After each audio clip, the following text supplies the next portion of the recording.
Así inicia esa noticia en profundidad. Un placer estar de nuevo con ustedes. Soy Tatiana Pérez y les saludo desde nuestra sede central en Caracas, en Venezuela. A partir de este momento, en la próxima hora, tenemos 3 temas que son noticia y los vemos en titulares. El primero de ellos es noticia Venezuela. La Contraloría General de la Nación inhabilita al autoproclamado presidente Juan Guaidó por desempeñar cargos públicos. El delito fraude fiscal con la pena máxima 15 años. Les explicamos los detalles del caso y analizamos sus implicaciones. Segundo tema que es noticia Colombia, la situación en este momento es más compleja que durante la firma de la paz en 2016. Esto, tan preocupante, revela el más reciente informe de la Cruz Roja Internacional del 6CR, el cual agrega otro hecho también muy grave. 5 conflictos armados internos no internacionales existen actualmente en 5 departamentos. Tenemos el informe, tenemos el análisis.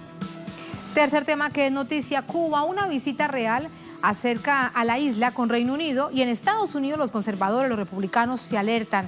Tenemos el balance de la presencia de 4 días del heredero a la corona británica. Analizamos la visión política de este encuentro. Noticia Casi comienza. Bienvenidos, bienvenidas.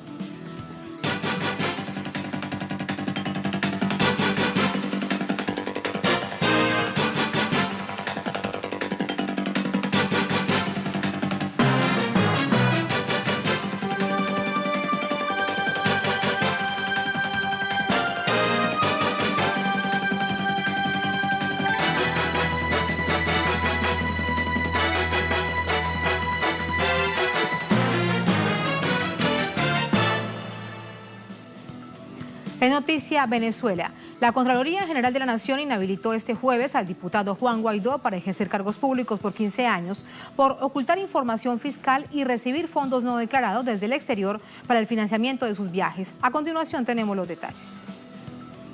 De acuerdo con la investigación de la Contraloría General, el diputado incurrió en fraude fiscal al ocultar o falsear datos de su declaración jurada de patrimonio, un trámite obligatorio anual para todo funcionario público venezolano. De acuerdo con una auditoría iniciada el pasado 11 de febrero, el diputado recibió fondos de instancias internacionales y nacionales que no justificó. Un informe de la Oficina de Registros Migratorios Venezolanos detalla que Guaidó ha realizado 91 viajes al extranjero desde que asumió funciones como diputado por un costo superior a los $94.000, sin documentar la fuente de ingresos en ninguna ocasión.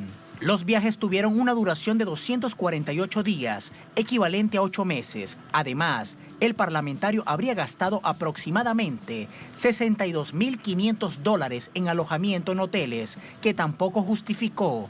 En total, la cifra sin declarar asciende a $179.000. Determinando fehacientemente inconsistencia en los bienes indicados en su declaración jurada de patrimonio y los ingresos que le ha correspondido percibir como diputado a la Asamblea Nacional, así como los gastos exagerados y excesivos en su modo de vida que no se corresponde con el que puede financiar un funcionario diputado de nuestra República.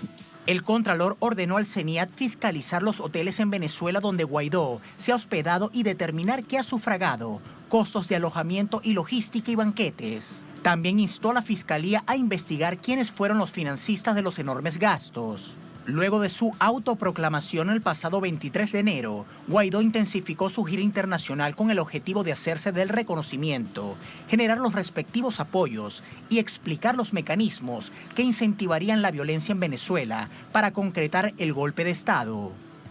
Según un informe publicado por la agencia de noticias AP, Guaidó preparó este plan en una gira secreta en diciembre de 2018 a Estados Unidos, Colombia y Brasil. Ya en enero, en el marco de la entrada de una supuesta ayuda humanitaria, se reunió en Colombia con el presidente Iván Duque, Sebastián Piñera de Chile, Mario Abdo Benítez de Paraguay y Lenín Moreno de Ecuador. El presidente colombiano facilitó al autoproclamado un avión privado para su viaje a Brasil, donde se reunió con Jair Bolsonaro. Luego, para su visita a Paraguay, Guaidó usó un avión ejecutivo privado con matrícula de Aruba. Posteriormente, viajó a Argentina en un jet ejecutivo de Paraguay. En días recientes, Guaidó detuvo la gira internacional en medio de las investigaciones en su contra, pero delegó a su esposa, Fabiana Rosales, la continuidad de sus planes en el extranjero. Rosales fue recibida este miércoles por el presidente Donald Trump en la Casa Blanca. La confabulación de gobiernos extranjeros en respaldo de acciones golpistas dejan expuestos sus intereses macabros sobre la nación suramericana. Tenemos allí los hechos y, como siempre, el contexto de noticia. Pasamos con el análisis. Para ello nos acompaña el doctor Enrique Tineo Suquet, abogado constitucionalista, fundador del Grupo Comité de Defensores de la Constitución, CODECON. Doctor Tineo, ¿cómo está? Hola, un placer. Muy buenas ¿Cómo noches. está, Tatiana? Gracias por acompañarnos. Y de una vez empiezo a preguntarle para desmenuzar lo que ha dicho en términos evidentemente legales, jurídicos, el Contralor General de Venezuela. Cualquier dinero que fuese usado a nivel interno o a nivel internacional, el señor Guaidó tenía que haberlo declarado ante la Contraloría. Por su condición de funcionario público. Todos los funcionarios públicos están en la obligación de hacer una declaración jurada de patrimonio. Esto es muy importante porque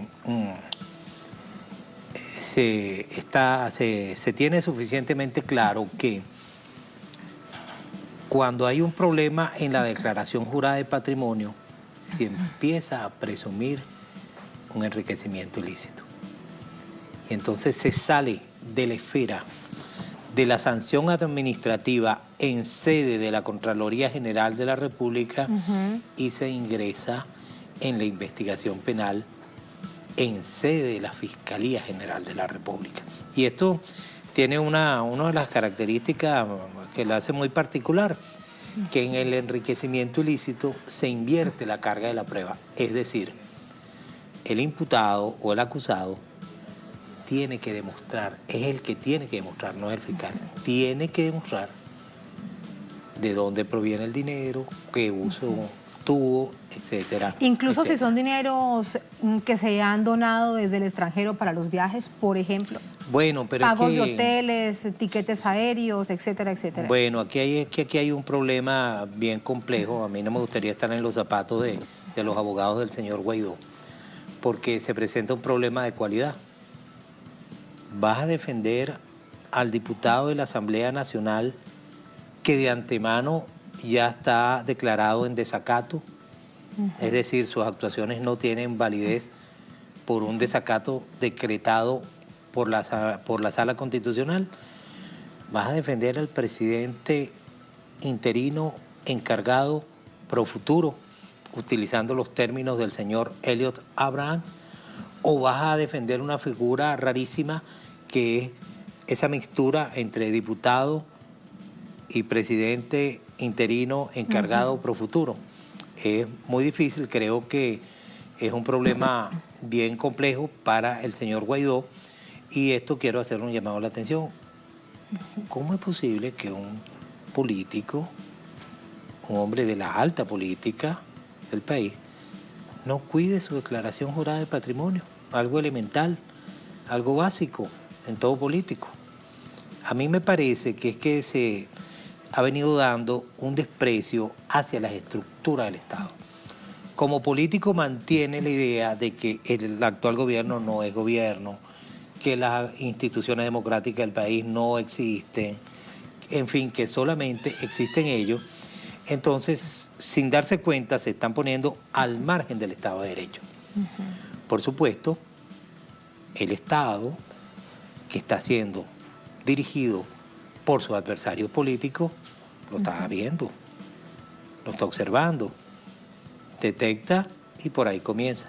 Podríamos utilizar una frase que utilizamos mucho en Venezuela cuando la gente se le empieza a complicar la existencia.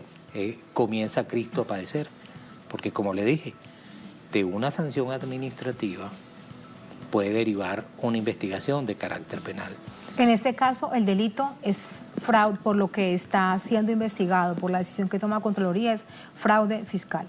¿Esto puede pasar a Fiscalía? Bueno, es que lo que sucede es que hay dos obligaciones. Está la obligación ante la Contraloría General de la República, pero también está la obligación ante el Servicio Nacional Integrado de Administración Tributaria. Pero ello puede generar acciones de tipo penal si se determina el enriquecimiento ilícito. ¿Por qué? Porque tienes un patrimonio, tienes un tren de gasto que no se compadece con lo que normalmente te ingresa como funcionario público. Y como funcionario público, permítame, le pregunto algo, doctor Tineo. ¿Las facturas de la declaración que se presenta como funcionario público indicarían exactamente de dónde sale ese dinero? Es decir, si es un diputado y a nivel nacional, digamos, realiza sus viajes y todas sus actividades de carácter público, ¿eso es dinero que sale del bolsillo de los venezolanos? Probablemente del Estado venezolano y también de instituciones privadas, porque hemos visto pues que con el señor Guaidó hay una circunstancia histórica muy especialísima. Supuestamente él administra recursos financieros y bienes de empresas venezolanas, es decir, de empresas de la República Bolivariana de Venezuela que están situadas en el extranjero y que autoridades de países extranjeros se las han dado a él en administración. Es decir, que él tiene la administración de bienes públicos. Todo aquel que tiene la administración de bienes toda públicos una acción de ilegalidad. está obligado, por supuesto. Por eso es que le decía que es como compleja la situación, porque ¿a quién van a defender? ¿Al presidente interino encargado pro futuro o a un diputado cuyas actuaciones no tienen validez en razón de un desacato decretado por la Sala Constitucional, o a una mixtura entre un hombre que es diputado, según él, presidente de la Asamblea Nacional y presidente de la República, reconocido por algunos otros países extranjeros? Se ha llegado al extremo, esto va a traer bastantes complicaciones, dependiendo cómo se maneje políticamente. Porque él... ¿Complicaciones políticas, doctor Tineo? Sí, como no, y jurídicas, porque él ha designado a unos cuantos señores embajadores y esos señores han aceptado esos cargos. Si esos señores han devengado algún sueldo o algún recurso financiero X en razón de esa condición, tienen que explicarlo, pero tienen que explicarlo ante la ley, porque tiene que demostrar que ese ingreso tiene que ser legal. Eso por allí. Al igual que el uso de todo lo que exista dentro de las embajadas. Bueno, sí, fíjese usted que en nuestro ordenamiento jurídico positivo, específicamente en la ley contra la corrupción, existen varios tipos de peculado: el peculado doloso propio, el peculado doloso impropio, el peculado de uso, el peculado culposo. Son 4 tipos. En este caso se podría hablar de un peculado de uso. Esos también son delitos que deberían... Entonces, yo creo que lo que viene es la actuación de la Fiscalía General de la República en este sentido. Todos los abogados que manejan los delitos contra la corrupción están muy claros, porque precisamente la determinación de la sanción administrativa que impone la Contraloría General de la República puede generar ilícitos penales. En este caso muy específico se me ocurre el enriquecimiento ilícito. Por lo que señala el ciudadano Contralor General de la República, el volumen de gastos del señor Guaidó no los imputó a su declaración jurada de patrimonio. Pero es que viene el problema, en condición de que ahora los va a imputar. Diputado, presidente, en las condiciones esas tan especialísimas que él se autodefinió y que se lo definió el secretario de Estado de los Estados Unidos de Norteamérica, el señor Abrams, o eres una mixtura, una cuestión, porque usted considera pues que aquí hay el presidente A y el presidente B al margen de la Constitución. Ese es un asunto muy, muy complejo. Me quedo pensando en términos legales cuál será la salida, y la verdad es que tendrán que ver sus abogados, pero sí resulta ser bastante complejo. Si va a declarar, ¿bajo qué figura va a declarar? Y viene otro problema. Porque más allá de lo que diga el gobierno de los Estados Unidos, Venezuela tiene una constitución, tiene unas normas y tiene unas reglas. Bueno, porque aquí se está empezando a desencadenar un error garrafal que cometieron estos políticos. El no entender la realidad y en haber pretendido crear una ficción. todo esto que hizo el señor Guaidó de autoproclamarse y un poco de gente por ahí aceptarlo, etcétera, etcétera, no deja de ser una ficción. Yo me quedo asombrado porque en los Estados Unidos de Norteamérica se estudia la democracia a cabalidad. Yo he estudiado a los investigadores norteamericanos, a Bruce Ackerman, Robert Dahl, John Ellis, por decir los tres principales, que tienen estudios sobre los problemas de la democracia. No puede ser que los líderes políticos de los Estados Unidos de Norteamérica consideren que un señor que se autoproclamó en una plaza sea el presidente de la República. Eso no, para mí, que tienen otra estrategia, tienen otra visión, porque me cuesta entender que ellos no hayan logrado comprender la ingeniería constitucional de la República Bolivariana de Venezuela. Sobre todo un país que en su constitución se inauguró para la historia y para la humanidad lo que se conoce como el sistema de freno y contrapeso, es decir, la división de poderes que funciona como garantía de los derechos fundamentales que se encuentran consagrados en las constituciones. Entonces hay algo ahí muy extraño que está por dilucidarse. El otro asunto que se me ocurre analizar o relacionar es el caso del señor Marrero, quien viene siendo su secretario, sí, con el señor Guaidó, y unos asuntos también relacionados con un señor de apellido Planchar, que tengo entendido pues es un alto ejecutivo de la empresa petrolera que estaba en connivencia con el señor Marrero para unos negociados fraudulentos de recursos financieros del Estado venezolano, específicamente de una de las empresas de PDVSA. Entonces, ¿qué participación, qué grado de participación podrá tener allí el señor Guaidó Márquez en eso? Lo que muchos se preguntan es, ¿sabía o no sabía? Eso, bueno, es un asunto realmente es cuestión del juicio. De especulación y de la investigación. Del juicio, sí se da. En todo caso, el Contralor de Venezuela, el señor Amoroso, dice, esto es un asunto legal, jurídico, como me corresponde, no tiene nada que ver con política. Luego responde el señor Guaidó que sí tiene que ver todo con política, que ahora esto se tratará de un proceso de persecución en contra de él. No, una cosa es que sea un proceso de persecución y otra cosa es que sea un caso jurídico, pero con influencia en la política. Eso es lo más común que existe en la democracia. En los Estados Unidos de Norteamérica se conoce como casos political question.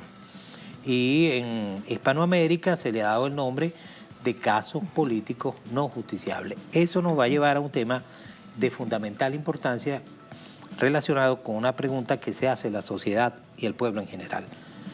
¿Por qué, si el gobierno ha señalado que el señor Guaidó ha cometido delitos de traición a la patria, de insurrección a la patria,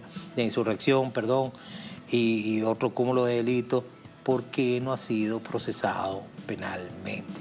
Es algo que ya le he preguntado aquí a otros expertos, abogados constitucionalistas. ¿Cuál es su visión de ello? Bueno, eso tiene que ver con lo que le estaba señalando sobre los casos political question o cuestiones políticas no justiciables. Sobre eso hay mucha jurisprudencia. ¿Qué sucede? Estamos en presencia de un ciudadano que ha retado al Estado. Ha dicho, el presidente soy yo, sin haber sido electo, sin haber cumplido con las formalidades democráticas, es decir, al margen de nuestro ordenamiento constitucional y muy sobre todo al margen de lo que es el pensamiento democrático en cualquier parte del mundo. Y a eso yo le sumaría para el análisis, doctor Tineo, y a esto la amenaza internacional, particularmente de los Estados Unidos. Si algo le pasase al señor Guaidó, tomaremos cartas en el asunto. Bueno, ¿no? pero eso porque es relativo. Todas las cartas están puestas sobre la mesa, es lo que dicen de manera permanente, y ante ese tipo de preguntas es lo que se responde desde los Estados Unidos. Sí, pero eso es relativo porque eso depende de la actuación del gobierno. Si el gobierno decide, soy soberano, y así tú te pongas bravo, y así tú quieras hacer lo que quieras hacer, vamos a ver pues cómo está el escenario mundial, cómo se maneja el escenario mundial. Si es verdad que tú supuesto demócrata considera que un elemento que se autoproclamó en una plaza de un sector de la ciudad es el presidente y no el que fue electo por los venezolanos. Pero allí seguimos con ese asunto de los casos jurídicos no justiciables, que dependiendo las circunstancias, los estados tienen que medir las consecuencias y las instituciones democráticas del Estado, entre ellos el Poder Judicial, el Poder Ejecutivo, el Poder Legislativo y en el caso nuestro muy particular, el Poder Ciudadano, tienen que medir las circunstancias del momento de la actuación. Yo creo, atisbo a pensar o barrunto que se está dando el inicio de ese proceso. Ya el gobierno venezolano tiene experiencia en todos estos casos. Lo tuvo con el señor Leopoldo López. Allí está el señor Guevara resguardado en una embajada. Un gentío, por así decirlo, fuera del país, sin tener cualidad de asilados políticos, por cierto, pero ellos se autodefinen como asilados políticos. Y algo muy fundamental, casi todos de voluntad popular. Un partido muy, pero muy radical. Muy violento desde el punto de vista de la política. Pareciera que ese partido se va a empezar a caer, a derrumbar, pero gracias a las actuaciones de las instituciones democráticas. Y allí hay una ventaja a favor del gobierno. Se está haciendo, pero desde el marco democrático. Y viene desde lo que se conoce la ponderación. Yo lo estoy haciendo desde el marco democrático, desde la institucionalidad, desde lo que me permite y autoriza la ley, y tú lo hiciste a motu propio. Entonces la ponderación va a depender de la calidad política del que observe eso. Si usted tiene poca cultura democrática, usted a lo mejor diría, ¿qué importa? Que lo haga el señor Guaidó, le quedó bien. Pero si usted tiene cultura democrática, independientemente si usted es seguidor o no del actual gobierno, usted dirá, un momentico, hay fórmulas para hacerlo, hay esto, en la política se caracteriza por la alternabilidad y por la búsqueda del poder a través precisamente de esa alternabilidad. Esa es la propuesta que tiene ante sus narices todos los venezolanos y venezolanas, que debemos hacer una profunda reflexión. Yo, cada vez que he venido a estos programas, he llamado la atención sobre el problema irresoluto de la Asamblea Nacional en desacato. Es necesario resolver ese problema, aunque ya falta poco para que entremos en la etapa temporal de llamado a elecciones parlamentarias y volvamos con el señor Guaidó. Y entonces ya no te podrás postular como diputado, pero es que tampoco te puedes postular porque eres presidente, o a menos que quieras ser presidente y diputado a la vez. Y no puedes a partir de ese momento porque estás inhabilitado. Pues lo agarró lo que se llama las garras del Estado democrático. El Estado democrático es muy fuerte, no solo las dictaduras son fuertes, los estados democráticos son muy fuertes, pero desde el imperio de la ley. Y no perdonan, lo van dejando, porque la democracia permite ciertos márgenes de actuación, pero cuando ya se toma la decisión a nivel institucional, yo no le veo un buen futuro. Yo creo que le espera, como todo, yo tengo experiencia en eso, yo he trabajado en casos de corrupción. Normalmente los problemas relacionados con la declaración jurada de patrimonio terminan o desembocan en un problema de enriquecimiento ilícito, que ya es un ilícito penal, porque por lo que lo están sancionando es un ilícito administrativo, porque en materia de corrupción hay sanciones penales, sanciones administrativas y sanciones disciplinarias. En este caso se trata de una sanción disciplinaria que, reitero, creo que está abriendo el camino a una investigación de tipo penal. Y que se aplique, como usted dice, el imperio de la ley. Muchísimas gracias, doctor Tineo. Un placer. Un placer como siempre. Gracias por sus explicaciones. Okay. Creo que ha quedado muy claro lo que ha sucedido hoy con esta decisión que toma la Contraloría. Muchas gracias. Así nos vamos a la primera pausa en esta emisión de Es Noticia. Al volver en Noticia Colombia, la situación en este momento es más compleja que durante la firma de la paz en 2016. Esto revela el más reciente informe de la Cruz Roja Internacional, el 6CR, el cual agrega otro hecho también muy grave. Hay 5 conflictos armados internos no internacionales en 5 departamentos del país. Les presentamos este informe y lo analizamos al volver en Es Noticia.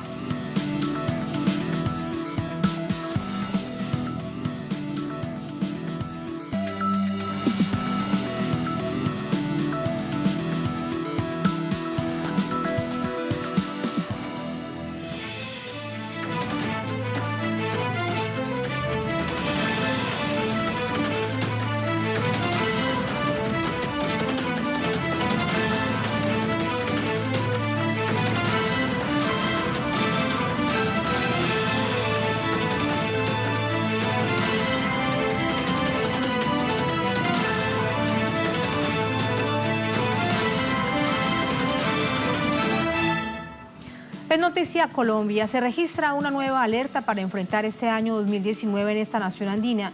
Un informe presentado por el Comité Internacional de la Cruz Roja, el 6CR, destaca distintas problemáticas humanitarias de gran complejidad. Varios conflictos armados, desplazamiento forzado, nuevos actores violentos y otras confrontaciones que conoceremos en la siguiente nota. El Comité Internacional de la Cruz Roja presentó un balance con las principales preocupaciones humanitarias y de desatención que se viven en el país, el cual denominaron Retos Humanitarios 2019. El jefe de la delegación en Colombia, Christoph Harnich, resaltó el aumento en la complejidad de los conflictos luego de la firma de los acuerdos de paz entre las FARC-EP y el gobierno colombiano en 2016. Muchas de estas zonas en donde nosotros estamos no han visto una presencia del Estado nunca. En el informe se destacan al menos 5 conflictos de gran relevancia: homicidios selectivos, amenazas sociales, desapariciones, violencia sexual y el uso de menores de edad por parte de viejos y nuevos actores armados que se mueven en ciertos territorios como pandillas o combos violentos. Buenaventura, Tumaco, Quibdó, Medellín, Cali y Cúcuta son 6 ciudades capitales de departamento donde el margen de hostilidades entre quienes ejercen control social a través de diversas formas de violencia armada. Son ciudades donde la Cruz Roja tiene mayor representación debido a sus altos niveles de afectación. De la atención prestada a más de 2.500 familias que reclamaron a familiares desaparecidos, tan solo 45 cuerpos lograron ser recuperados. El resto de las familias siguen buscando a sus seres queridos. Las diversas formas de agresión generó en 2018 desplazamiento interno masivo de más de 27.000 personas, un aumento del 90% en comparación al año 2017. Además, se triplicó el número de víctimas a causa de minas antipersona y artefactos explosivos. Pese a que en 2018, más de 7.000 exguerrilleros de las FARC entregaron sus armas en cumplimiento de los acuerdos de paz, la ausencia del Estado quedó reflejada en una sociedad afectada y desatendida a lo largo y ancho del territorio nacional. Y sobre esta complejidad, la preocupación que existe en el país, sobre todo por las propias víctimas, por las organizaciones de derechos humanos, al conocer este informe del 6CR, vamos hasta Bogotá para conocer más de ello. Hola Tatiana, muy buenas noches. Con Tatiana Portela ya te veo. Tatiana, hay una situación, bueno, que genera aún más y más preocupaciones, que no estamos hablando, como dice el 6CR, de un conflicto armado que tiene más de 50 años en el país, sino de 5 conflictos armados. ¿Cómo lo caracteriza el 6CR? Cuéntanos. Un saludo para ti, Tatiana, y para todos nuestros televidentes. Lo que dice la Cruz Roja Internacional, que está aquí en Colombia, es que estos 5 conflictos armados que hoy se presentan en el país es el reflejo, es la radiografía de un Estado que ha estado ausente en los territorios, un Estado que no ha podido implementar los acuerdos de paz, o más bien que le falta voluntad para llevar a cabo los acuerdos, la implementación de los acuerdos de paz en los territorios. Advierten que desde los 365 días corridos después de la implementación de los acuerdos de paz, o más bien de la firma, las comunidades lo que han visto no es una disminución del conflicto armado interno, sino un aumento de las violencias sexuales, un aumento de los asesinatos, un aumento de las desapariciones, inclusive un aumento de los desplazamientos internos masivos, que hoy se surgen o tienen más complejidades, porque en las zonas fronterizas con Ecuador hay alta presencia de grupos paramilitares e incluso de grupos que no se sometieron a los acuerdos de paz que se firmaron con el anterior gobierno de Juan Manuel Santos.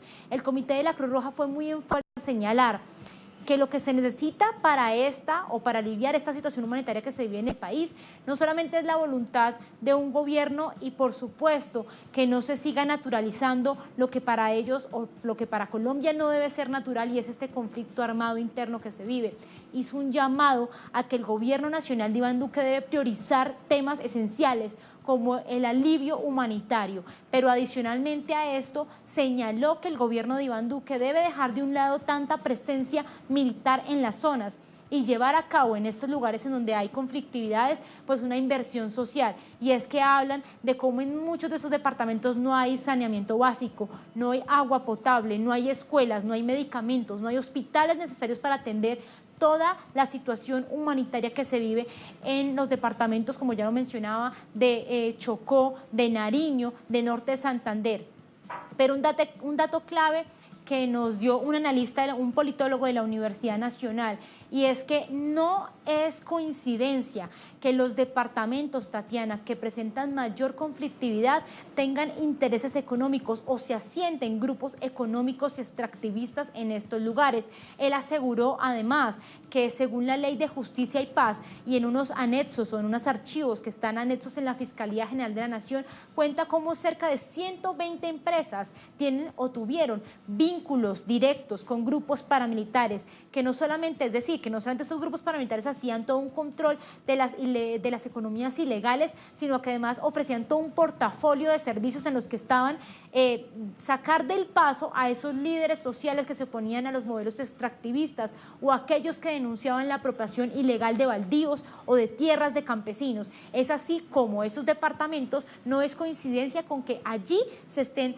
planeando aperturas de las microeconomías ilegales, pero adicionalmente a eso, de todo lo que tiene que ver con la minería, con la extracción del oro, con el petróleo, con las zonas en donde se está tratando de construir grandes proyectos palmicultores e incluso la expansión de los búfalos en muchas de estas tierras. Es así entonces como el 6CR denomina que adicionalmente estos conflictos armados internos no internacionales no solamente están afectando a las zonas rurales, sino que están llegando ya a las periferias, a las zonas urbanas de las capitales del país. ¿Por qué? Porque dicen que se presentan unas conflictividades no solamente de control territorial, sino además de economías ilegales que están surtiendo a esos grupos armados criminales, exactamente a los grupos paramilitares. El contexto entonces muy lamentable, porque se trataba de un 2018 donde se hablaba de paz y se hablaba de la implementación de los acuerdos de La Habana. Gracias, Tatiana, muy buenas noches. Vamos a pasar con el análisis vía telefónica. Saludamos a Carlos Medina Gallego, analista en temas de paz, del conflicto armado, es catedrático universitario de la Universidad Nacional de Colombia. Profesor Medina, ¿cómo está? Buenas noches. Muy buenas noches, Tatiana, para vos y para toda la audiencia de Telesur. Se trata de un informe muy preocupante. ¿Usted cómo lo ve de todas estas cifras que se entregan de las distintas aristas del conflicto armado que allí se reflejan? ¿Qué resulta para usted lo más grave? Bueno, lo primero es que hay que saludar que el CICR llame ante la opinión pública nacional e internacional la atención sobre la difícil situación por la que está pasando el proceso de implementación del Acuerdo de Paz y el recrudecimiento de la violencia en distintas partes del territorio, donde el conflicto tuvo durante mucho tiempo una altísima conflictividad en términos de desplazamiento, minas, desapariciones forzadas, masacres, reclutamiento forzado, violencia sexual, etcétera, etcétera. Hay básicamente tres puntos que son, o tres zonas que son de alta conflictividad en este momento y que están mostrando fenómenos que se están dando a lo largo de todo el país. Yo quiero señalar, Tatiana, de que hay un retorno a la guerra, y que ese retorno a la guerra es un retorno dirigido por el gobierno nacional en términos de 3 fenómenos que se comienzan a presentar. El primero es una ofensiva sistemática contra los acuerdos de paz y particularmente contra las víctimas en un proceso de revictimización de la población de víctimas que en nuestro país alcanzan los 8.5 millones de personas. Y ese fenómeno se está dando en la ofensiva y las objeciones que el presidente Iván Duque ha hecho con su partido y el partido de gobierno, que es el Centro Democrático, y el Partido Conservador, ha hecho a la Jurisdicción Especial para la Paz. Hoy hay una reacción de todas las organizaciones de derechos humanos, de los tribunales superiores de la justicia, de la Corte Constitucional, de la Corte Penal Internacional, que mira con mayor preocupación la ofensiva contra este Tribunal de Justicia, que era un tribunal de cierre del conflicto armado. Frente a este fenómeno se ve también una ofensiva contra el Centro de Memoria Histórica, que ha estado en disputa por la protección de los archivos de los conflictos nacionales, también contra la Comisión de la Verdad y contra la Comisión de Búsqueda de Personas Desaparecidas. Esto es contra todo el sistema integral de verdad, justicia, reparación y compromiso de no repetición. Se ha venido produciendo un fenómeno de reactivamiento y disputa de los distintos grupos armados ilegales del territorio colombiano, particularmente territorios que fueron dejados por las FARC, vienen siendo ocupados ante la incapacidad del Estado por fuerzas armadas ilegales, bien del Ejército de Liberación Nacional, del EPL o de los grupos paramilitares, las bandas criminales, el narcotráfico y la delincuencia común. Sí, doctor Medina, profesor Medina, permítame, le interrumpo aquí porque esto resulta muy importante. Ya en una ocasión anterior yo lo pregunté y no hay una respuesta hasta este momento muy clara sobre esos nuevos actores armados ilegales.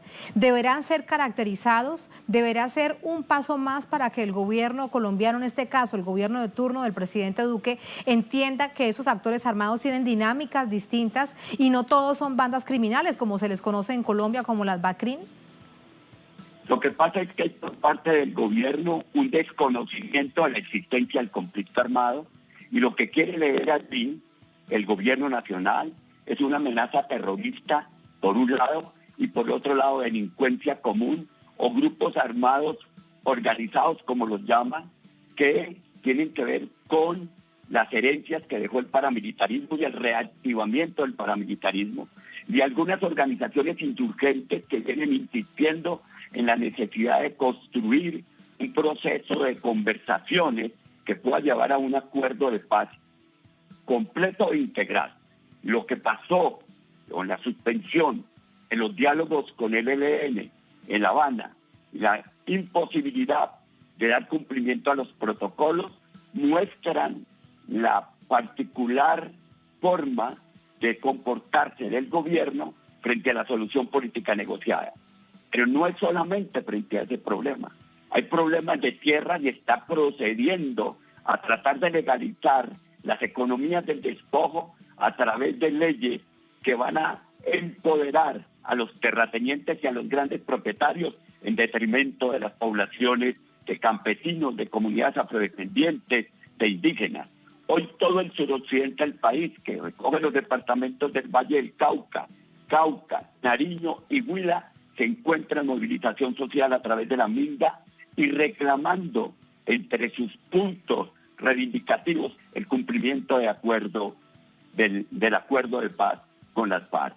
Hay puntos que no se ha avanzado en absolutamente nada, como el punto del desarrollo agrario, puntos que se quedaron a la mitad de su desarrollo, como el punto de la participación política en términos de ampliación y profundización de la democracia y del mejoramiento del sistema electoral, y puntos en los cuales se abandona la concepción integral del acuerdo, de que ese acuerdo debía colocar al centro a todas las víctimas del conflicto, fueran víctimas de la FARC, víctimas de los crímenes de Estado, víctimas de los paramilitares, víctimas del narcotráfico, víctimas de terceros involucrados, todas esas víctimas debían ser reparadas a través del Tribunal de Cierre, que era la Jurisdicción Especial para la Paz. Profesor Nada Medina, de eso sí, profesor Medina, todo esto que usted nos dice lo que nos lleva es a plantear, y con esto le pido su reflexión final, pues algo que resulta muy, muy triste, porque la esperanza de paz, de ver una nación en paz, realmente se quiebra,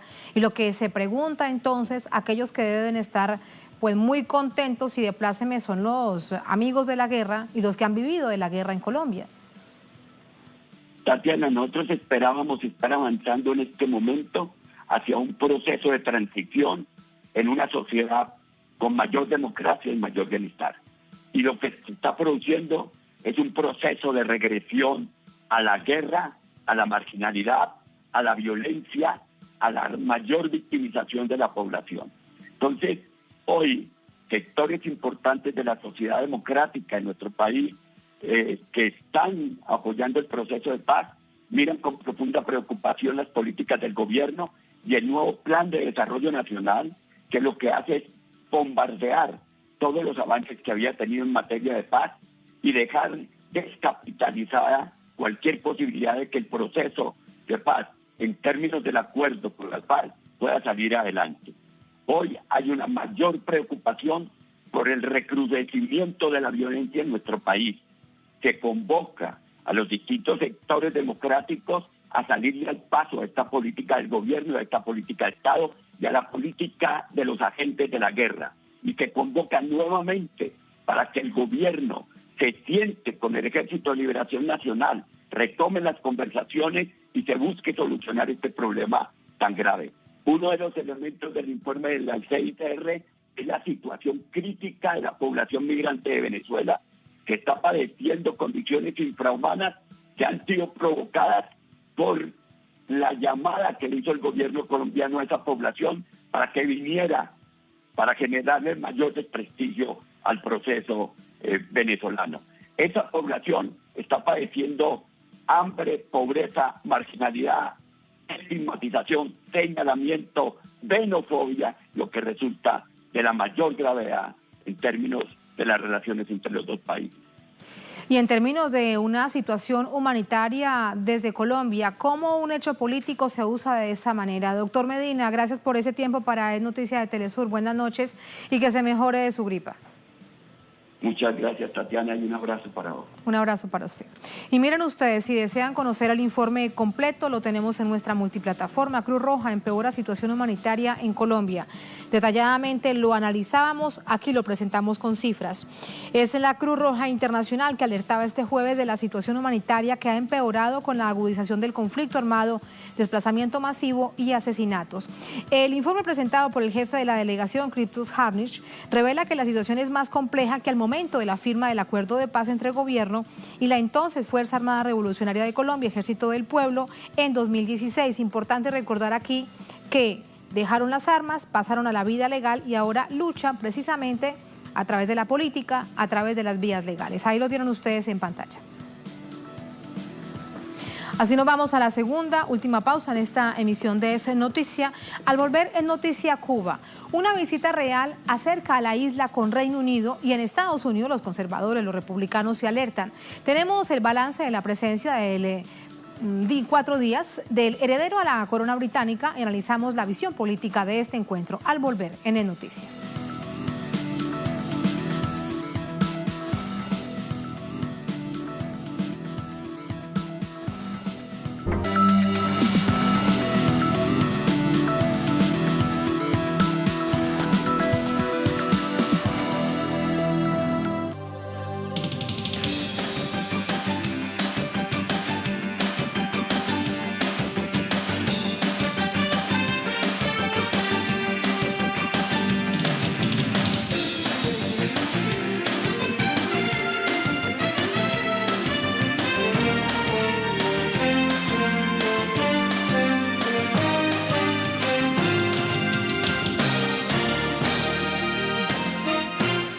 En noticia, Cuba finalizó la histórica visita de 2 miembros de la familia real británica a la isla. Por 4 días, el príncipe Carlos, su esposa Camila, tuvieron una apretada agenda política y social que no estuvo exenta de polémica, en particular en sectores conservadores de los Estados Unidos. Detalles a continuación. Después de pasar por San Cristóbal y Nieves, Granada, Santa Lucía y San Vicente y las Granadinas, el príncipe Carlos y la duquesa de Cornualles llegaron a La Habana el pasado domingo. Una ceremonia en homenaje al héroe nacional de Cuba, José Martí, en la Plaza de la Revolución de La Habana, un encuentro con el presidente Miguel Díaz-Canel, varios acercamientos a la vida económica del país y diversas actividades culturales marcaron los 4 días de la visita del heredero al trono británico. Una de las actividades más destacadas fue la inauguración de la primera fase del proyecto Mariel Solar, ubicado en la Zona Especial de Desarrollo del Mariel, que aspira a ser el primer parque fotovoltaico de gran tamaño en Cuba y uno de los más grandes del Caribe. El proyecto cuenta con inversión de Reino Unido y China. Carlos de Gales cortó la cinta en compañía del vicepresidente del Consejo de Estado de Cuba, Ramiro Valdés, histórico comandante de la Revolución Cubana. Esa es la primera gira de miembros de la realeza británica a la isla desde la llegada de la revolución, mientras que desde Cuba la visita fue vista como un buen momento en las relaciones políticas y culturales entre ambas naciones. Desde Estados Unidos hubo varias acciones para evitarla. En febrero pasado, el senador republicano Rick Scott escribió una carta al príncipe Carlos para pedirle que reconsiderara la decisión de ir a la mayor de las Antillas. Aunque la iniciativa del exgobernador de la Florida no tuvo éxito, evidencia la postura hostil del gobierno de Trump. Desde su llegada ha incrementado el bloqueo económico, comercial y financiero de más de medio siglo. El pueblo cubano lo resiste y el mundo lo rechaza. Un pueblo cubano que crea en medio de un bloqueo tan fuerte, criminal, de crisis humanitaria, lo ha calificado el canciller de Cuba, Bruno Rodríguez, cada año cuando se vota en contra de este bloqueo en Naciones Unidas, y el 99,9% de las naciones que hacen parte del sistema de Naciones Unidas vota en contra de él. En esta oportunidad recordamos, por ejemplo, en el año 2018, ¿quién votó a favor del bloqueo? Por supuesto, el que lo impone, Estados Unidos, y su aliado principal, Israel. Bien, así ponemos punto final a esta emisión de Noticias. Cerramos nuestra pantalla tradicional. Nos quedamos en redes sociales, @NoticiaTelesur, @TatianaTelesur durante esta jornada. Otro hecho es noticia, muy pendientes de ello porque continúa este viernes con la cumbre de presidentes. Los mantenemos al tanto en el Noticia y, por supuesto, en el servicio informativo de Telesur, la señal informativa de América Latina y del Caribe. Hasta mañana, sigan con nosotros.